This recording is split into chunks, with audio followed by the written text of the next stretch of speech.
What's going on YouTube? This is Sidney Cumbie once again with yet another makeup video. Alright, so this video is actually going to be, it's actually two videos.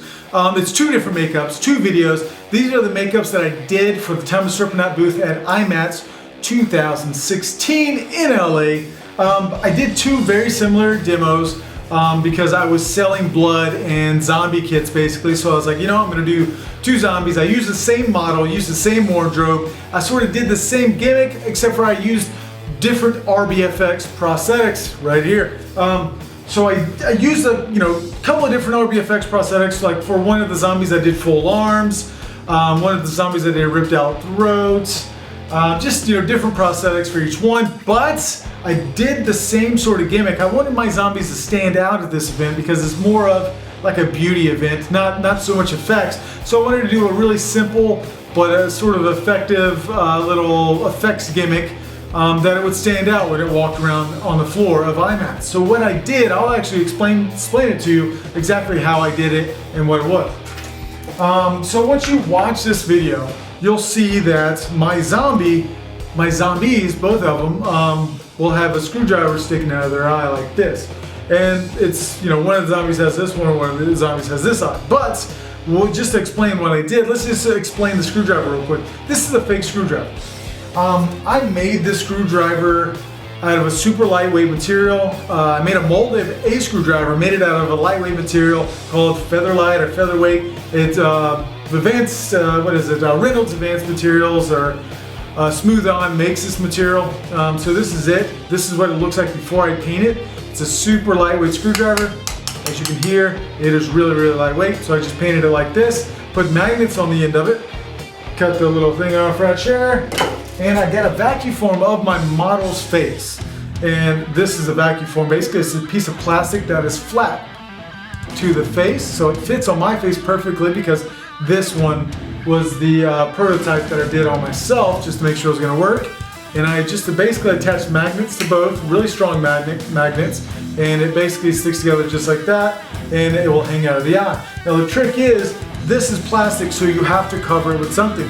I was lucky enough to get some awesome zombie prosthetics from RBFX Prosthetics, and basically was able to glue all the prosthetics over this so you did not see the plastic at all, and it just worked out. Remember guys, if you have any questions, this is really sort of simple explanation of it. If you are just getting into the makeup, you're probably not going to be able to do this. A little bit more advanced. If you don't have a vacuum form machine or have a live cast of your model, you're not going to be able to do this. So just wanted to give you guys a little heads up on how I did it. And if you have any questions, make sure you comment below. And until next time guys, let's do it!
it.